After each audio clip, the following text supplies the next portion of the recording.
Каракол шаарындагы окуучунун өлүмүнө шектелип 8 бала кармалды. Алардын ичинен 7 мектеп окуучусу, ал эми 1 мектепти былтыр бүтүрүп кеткен. Бул тууралуу Ысык Көл облустук милициясынын маалымат кызматынын башчысы Сталбек Усубакунов билдирди. Алдын ала маалымат боюнча балдардын ортосунда мурда пикир келишпестиктер орун алган.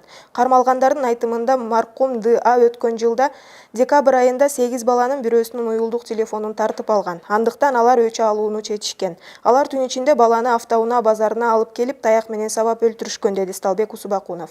Эскерте кетсек, 18 жаштагы окуучунун сөөгү Мал базарда 12 февраль күнү эртең менен саат 8:23 чамасында табылган. Маркумдун ата-энеси ал болжол менен түнкү саат 24:00 чамасында үйдөн чыгып кетип, ошол бойдон кайтып келбегенин милицияга билдирген. Азыркы тапта адам өлтүрүү фактысы боюнча тергөө иштери башталып, кармалгандардын баары убактылуу кармоочу жайына киргизилди. Коопсуз шаар долбоору иштей баштаганынан бир сутка ичинде 878 миң сомдук 761 эреже бузуу катталган. Бул тууралуу мониторинг борборунун жетекчиси Гүлмира Баратова билдирди.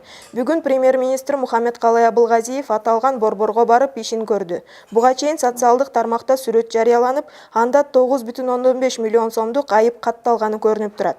Баратова айдоочулардын баарынан көп жол белгилеринин талаптарын бузганын, ал эми азы каршы тилкеге чыгуу болгонун айтып берди. 62 айдоочу стоп линиядан ашыра токтогон.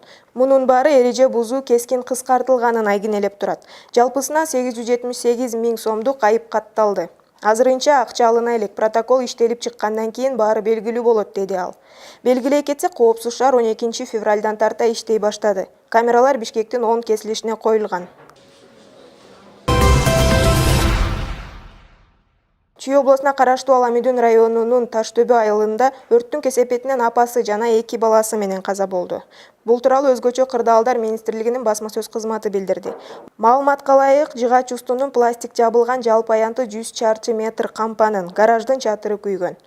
Өрттүн кесепетинен 1985 жылы туулган аял киши, 2017 жылган КМИ, 2009 жылы туулган КЭИ каза болду. Өрттүн келип чыгуу себептери такталууда.